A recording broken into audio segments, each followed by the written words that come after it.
This is Getting to Good Enough, a podcast to help you overcome perfectionism so you can do more of what you love. I'm Shannon Wilkinson, a life coach in Portland, Oregon. I'm a recovering perfectionist who's getting better at good enough. And I'm Janine Adams, a certified professional organizer in St. Louis, Missouri, and I'm lucky enough to be naturally good at good enough. And today we're answering your questions.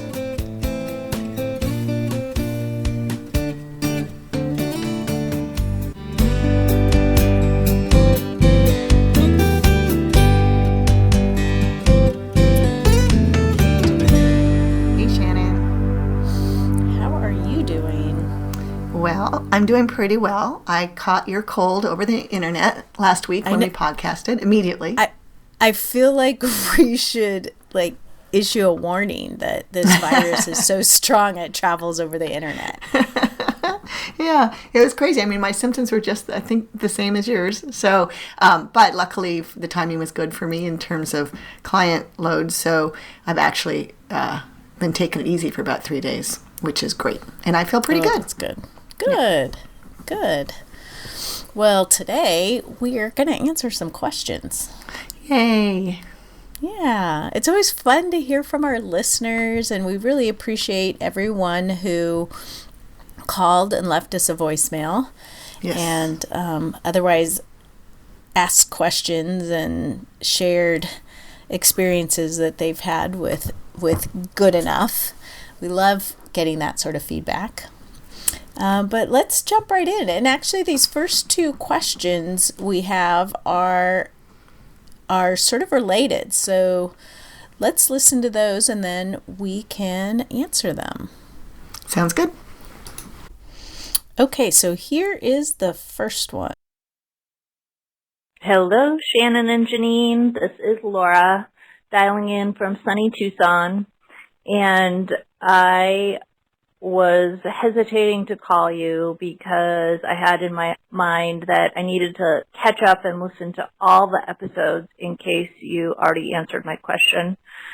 And then I realized that was being a tiny bit perfectionist, so I decided to call you anyway. And if you did already address my question, then you could just text me and tell me to get caught up, and then I'll hear the answer. So I also want to let you know that I so enjoy your podcast. It is like sitting in a room and listening to you chat. It's really, I look forward to it every time I hit the play button.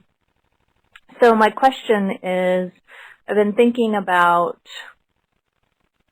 the difference between ease and easy. And sometimes when I'm intentionally working to create ease in my life, it doesn't feel easy and then I get frustrated. So I wondered what thoughts you have about that. Thanks again, and I'll talk to you soon. Bye. All right, so that was Laura, and then let's listen to our next question. Hi, Shannon and Janine. It's Sarah Ann calling with a question for Getting to Good Enough podcast. So I don't remember which one of the shows I heard you all, or one of you say that sometimes good enough is not okay. And I'd love to hear a little more about that because sometimes good enough is not okay in my world. I have to be 100%. And good enough to me suggests, I guess, that it's really not 100%. It might be 90% or 80 or 85. But I feel like there's times when I don't reach that 100%, and the stress or the pressure that I put on myself is not a very nice thing. So I guess, my answer would probably be something like there's times when you really can't afford to be just good enough. And there's plenty of times when you can. But I would love to hear you all have some conversation about that. All right, thanks. I have to say I've listened sporadically to the podcasts, and I'm really enjoying them, but I haven't done them sequentially, and some I've heard parts of instead of all of it. So I'm hoping I'm going to be able to fill in the gaps where I've not gotten the complete. But it's been good enough. Okay. Thanks. Okay, so that we have Laura and Sarah Ann. They're asking what I think sound like sort of different questions, but ultimately are kind of related. Yeah, I like the way that you, in your fabulous insight, Shannon, were able to see that common theme there in those two questions. Yeah, because definitely on the surface they sound like different questions, but I think what we're getting at is the perennial problem of perfectionism, and that it's hard to let go of perfectionism, and it's uncomfortable and it feels wrong, and it can be very difficult to do. You're making me feel so grateful that I'm naturally good at good enough. Because it sounds like being a perfectionist can be a struggle. It definitely is, and I think that's why we have no end of topics to talk about on this podcast. Right. Exactly. But yeah, I get. What's that? Oh, I was just going to say, do you have advice for people who for getting over that discomfort? Yeah, well, and just to maybe explain in case it's not obvious to people, the connection I see between these two callers is that with Laura, the first caller,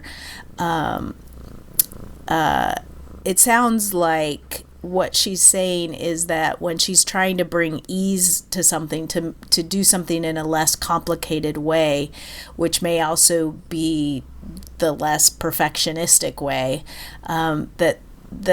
that's difficult, and that she feels frustrated by that difficult feeling when, she's supposed to be bringing ease to something and it should be easier, and that there shouldn't be a struggle around ease, but that's what she's feeling.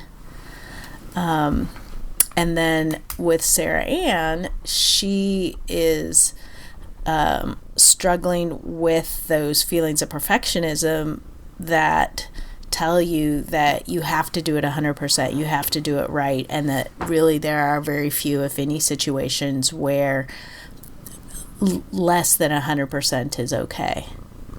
And as she mentions, the stress and pressure she puts on herself is uncomfortable, but also I think what's unsaid there is that the idea of doing something less than perfect, less than 100%, is also uncomfortable, which is why she's not inclined to do that.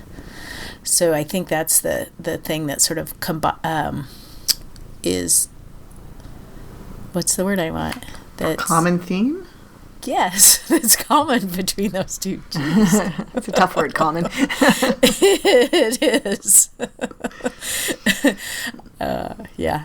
So do you have any other thoughts on that before we sort of get into what they can do?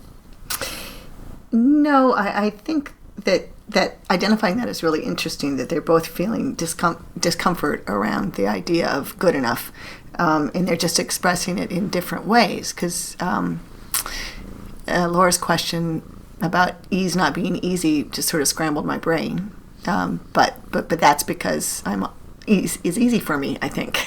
Right. That's what it is. No, I'm very interested in hearing. I know that you'll have great ideas about how they can get more comfortable with good enough. No pressure. Yeah. Oh, yeah. No pressure, Shannon. You've got all the wisdom, the insights on this one. I know it. Right. Well, yeah. I guess one of the first things I would say is to choose your discomfort. And might be one of the quickest drinks we're ever going to have. Get back in touch with why good enough is important to you, why you want to let go of your perfectionist tendencies, and embrace good enough. Because I'm going to guess, from my own experience and from the experience of my clients and, what we've talked about on this podcast is trying to get things, and I'm doing giant finger quotes, right, and trying to do things perfectly is very stressful in and of itself. Not the least of which, or not the least reason, what I'm trying to say, is that my words are all scrambled in my head today. It's okay. Is that it's, and now I forgot where I was going with that. Well, you were saying choose the discomfort. Choose the discomfort. And that it's perfection isn't achievable. So it's...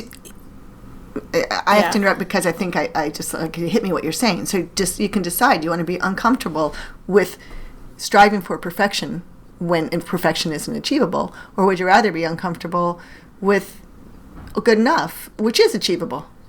Oh my God, thank you for simplifying what I'm trying to say. Yes, that's what I'm trying to say. yeah, that's really interesting, and I like that. That makes a lot of sense to me. So as a good enough person, I'm like, well, that's an obvious answer. I choose the discomfort of good enough. Right. Which is, once you get it and embrace it, there's not a lot of discomfort there. It's making the transition. Right. It's letting go of that feeling that you're doing something wrong because you're not trying to do it perfectly and you're not trying to get it right. And that's a temporary discomfort. It will always sort of come and go a little bit. And I'm sure you feel that sometimes too. I mean, we've talked about plenty of things where you struggled with that, but it's not what rules you anymore. It's not the deciding factor in how you take action. So that is one of the main things to do, is to remind yourself why allowing yourself to get in a habit of good enough is what you're choosing to do. Right. And recognize the benefit. Yeah. Yep. And that ultimately it will get easier. It was sort of funny today. I was taping up a box to mail, and the tape, I didn't realize it, but the tape had sort of started to slide off of the dispenser, and so one side of it was like turning back on itself and like gumming up, and instead of redoing it, I just taped it up anyway, and it's like the worst tape job, but it's taped and it will hold and it'll be fine. And I just sort of laughed because there was like this little poke of like, ooh, that's not right. And I'm like, who cares? It's taped. The box isn't going to come open. Okay, I'll put one more piece of tape on it. Right. And not, but to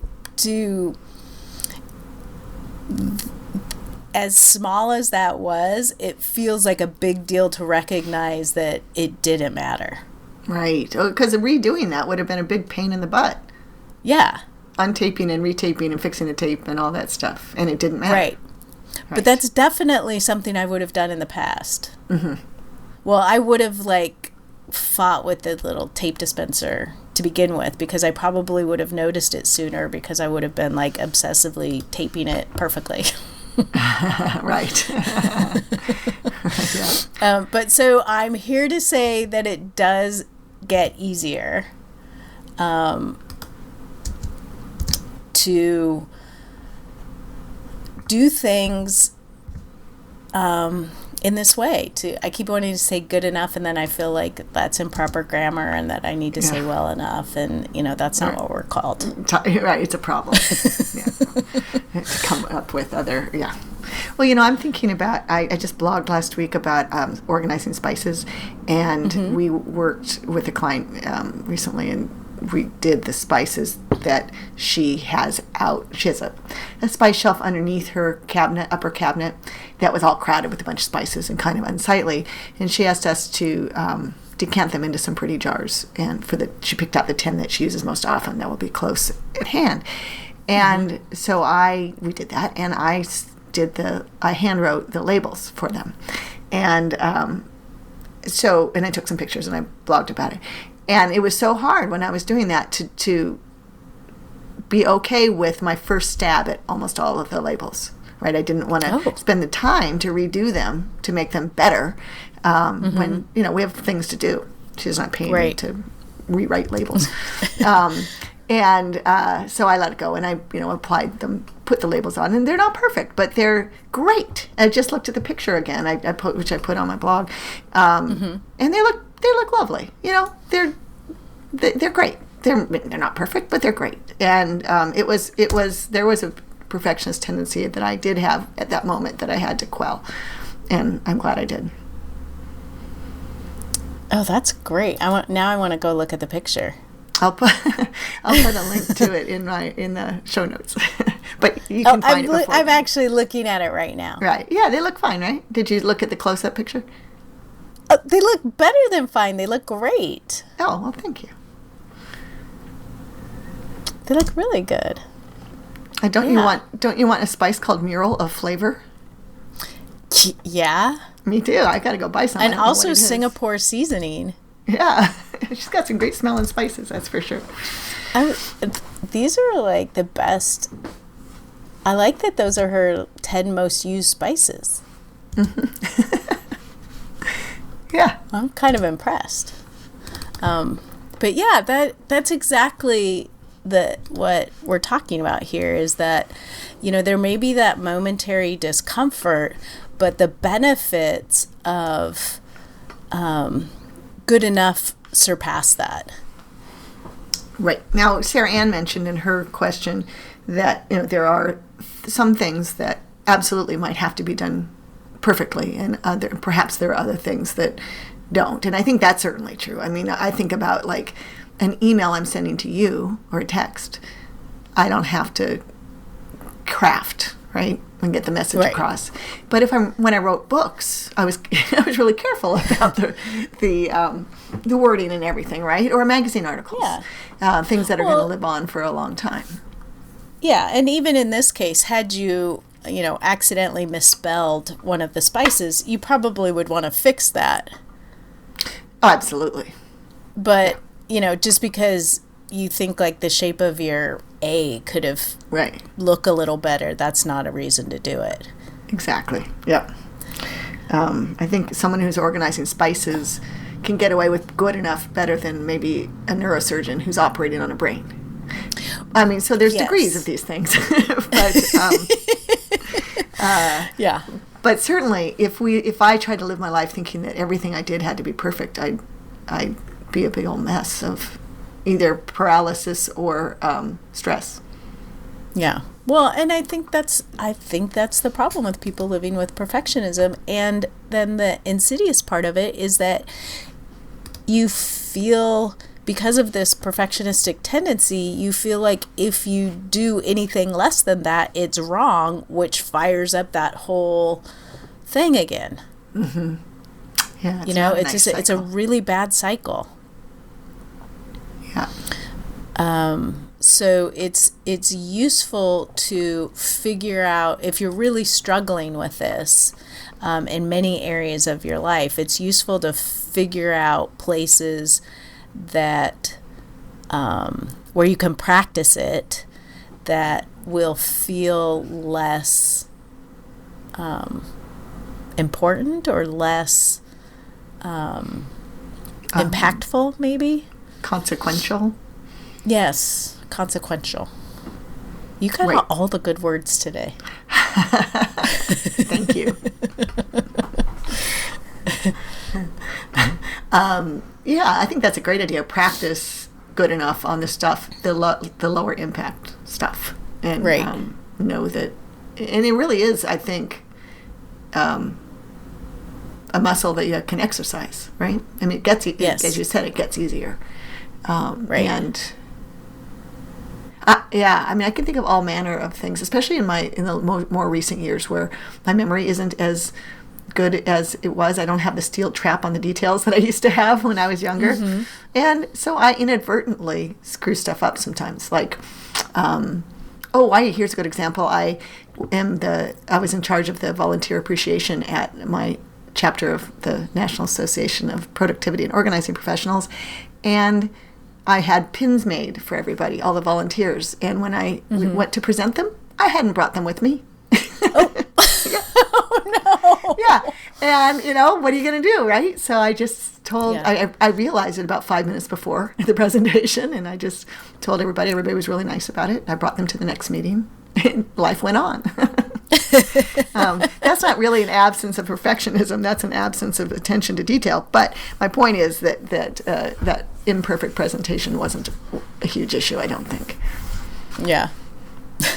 That just reminded me, I know someone who used to be a forensic scientist, and they had a regional gathering, and someone had mugs made for it, and so they all got this mug, except for they didn't proofread it, and it was the, whatever, the Western Society of Forensic Scientists.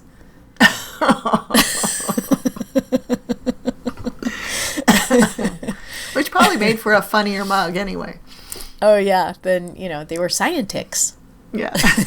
I think there might have actually been Halloween costumes that came out of that, too. But excellent. So, embrace imperfection because, you never know how far it'll go. That's right. Yeah, we used to have notepads at this place I worked that had our names on them.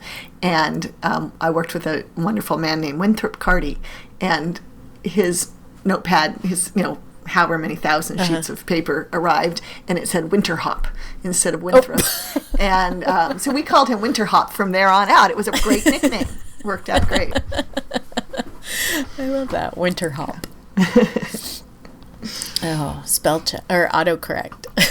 Yeah. Well, this is in many decades before. Even spell check, probably. Not decades, but years. Yeah. So do you think we addressed Laura and Sarah Ann's question? I do. I think that it's really about initially choosing the discomfort and remembering why this is important to you. And that stress and pressure and frustration that comes from not being able to do things the way you want to is because it's not possible. And that's never going to go away, but you do eventually get comfortable with good enough. Great. So I highly recommend it. Me too. Yeah. I think we have time for one more question. Okay. Let me play that. Hi, this is Cindy from St. Louis. My question is, do you ever have the inclination to make good enough better by revisiting the task at another time? Bye.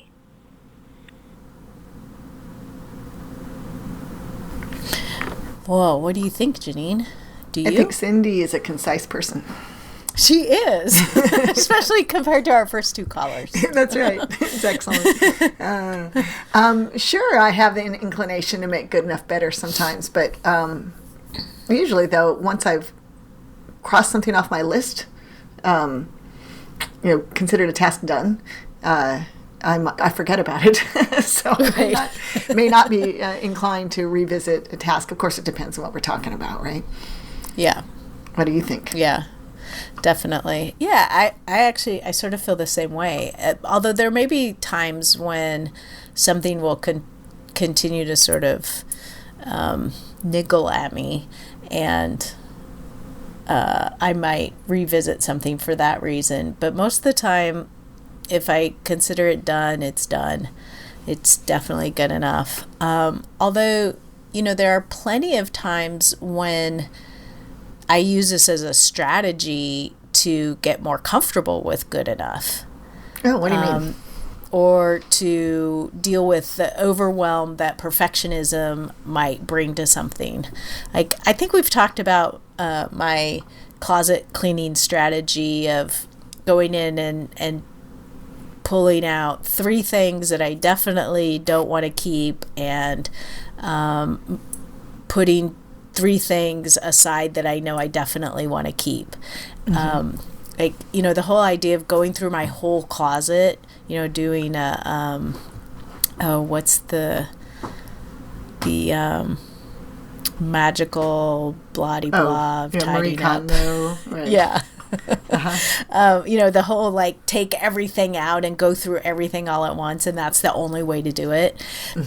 That gives me hives. I understand the reason why you would want to do that, and making that many decisions in a row is way more than I can deal with. And I hit overwhelm pretty quickly on that sort of thing. So knowing that, not really knowing that, but having experienced that, I came up with this other system that works really well for me. It feels overwhelming, but I can go in and I can pick 3 things that I want and 3 things I don't want. And then the next time, and I just do that until it's not an easy decision. And then I leave it for a while, which may be an hour, it may be a day, it may be a week, and then come back and revisit it and am able to, make another pass at it. And giving that space helps me continue with the task without getting overwhelmed. I love that you've come up with that system that works so well for you. I think it's brilliant. Thanks. I like it. Welcome. So, but wait, what were we talking about? Oh, revisiting the task. Revisiting, right. And so, are you saying that, well, no, what are you saying? So what I'm saying is sometimes I actually use that as a strategy to... coming back to the task, like your closet. Yeah, coming back to the task is a strategy to deal with overwhelm and also deal with the desire to do something perfectly. I got so wrapped up in listening to your method, because I'm always so fascinated by it, picturing how I could use it and how I could use it with clients. So I totally forgot what we were talking about. Wait, what? Okay. Yeah. So do you apply this revisiting to other things besides your closet? I do a lot, actually. And that's one of the ways, and this is actually maybe sort of relevant to our first 2 callers too, is that it's one of the ways that I have been able to reduce my inclination for perfectionism by knowing that I can always come back to it. And whether I do or not is sort of irrelevant, but sometimes in my head I'll think this is good enough for now. And that will let me stop and not do, all that extra work that really doesn't get you a whole lot of benefit that often happens at the end when you're trying to do something perfectly. And you're giving yourself permission to perfect it later, even if you never do it. But that permission allows you to stop. Yeah, I have permission to come back and do more later if I feel the need to, or the desire, or whatever. But it allows you to let go of that perfectionism. It's excellent. Yeah. And I wonder if that's what Cindy was thinking when she asked that question. Well, the other thing that occurred to me is that there's sort of another layer, like a meta layer of perfectionism in this question, in wanting to get to do good enough perfectly. And that wanting to make sure that and I don't know that this is what's happening with Cindy, but I'm sort of reading between the lines here, or, this could possibly be part of this, is the desire to follow the rules and do good enough the right way.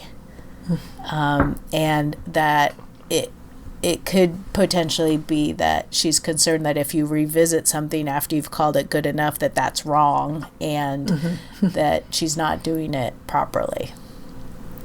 So, like I said, I don't know if that's what's going on here, but that would be a pretty typical rationale of a perfectionist. And really, there's no right way to be good enough, is there? No, there's not. Right. There's only good enough ways to be good enough. Right. You got to go all meta. I would encourage Cindy, if that's part of what's going on, or anyone who's listening who is sort of wanting to make sure that they're doing this the right way, that there is no right way, and that it's a practice in, and I think we just talked about that last week or the week before, maybe when we were talking about habits, that it's not something that you figure out and you're done. It's something that you're always, you're practicing it. You will get more comfortable with it. It will become easier. And even for someone like you who's, naturally good at this, there will still be times when perfectionism rears its head, and you have to manage that desire to do something the right way. Yeah, interesting. Yeah, I think you're right. And it's kind of a mindset shift, right? I mean, it's just a mindset shift that you have to remind yourself about sometimes. Yes. Yeah. Yeah, to choose to have this new mindset. Mm-hmm. And to remember, the time and the energy and the brain space that you are giving yourself by letting go of perfectionism. Mm-hmm. And that's why we're here. That's why we keep talking about it. Yeah. Because that freedom is pretty amazing when you're not used to it, and then you get to experience it.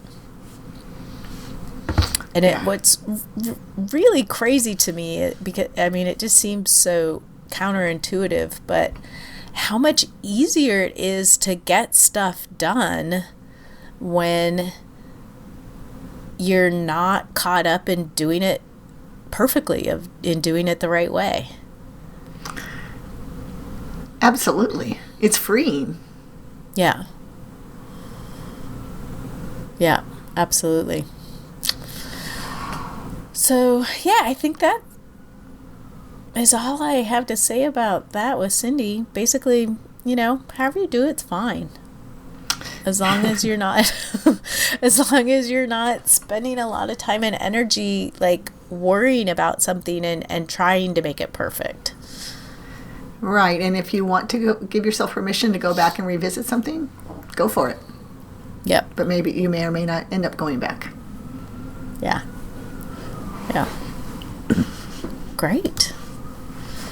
Any other thoughts about no, just thank you. I'm very grateful for people willing to take the time to call in with their questions. And I encourage other people to do the same, because we'll be doing this again in 10 more episodes.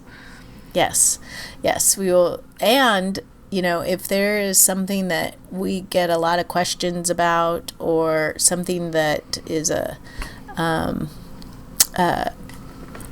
we get a question that might spark a whole episode on its own. So you don't necessarily have to wait 10 episodes to get your answer. So we encourage you to leave us a voicemail anytime. And the number is 413-424-GTGE. That's 4843. And like I said, we've been saying over and over, we'd love to hear your voice. So those voicemails are awesome. If you would rather contact us in writing, you can always send us an email at hello@gettingtogoodenough. Gettingtogoodenough.com. That's where you do actually have to get it right. Right. Is when it matters. You can always join the conversation on our show notes at gettingtogoodenough.com or on social media. On Twitter at GTGEnough. Where else are we? We're on Instagram at gettingtogoodenough. And Facebook. We have both a page and a group, and just search Getting to Good Enough and you will find us. So for now, thank you for listening, and I'm Shannon Wilkinson in Portland, Oregon. And I'm Janine Adams in St. Louis, Missouri. And we hope good enough is getting easier for you.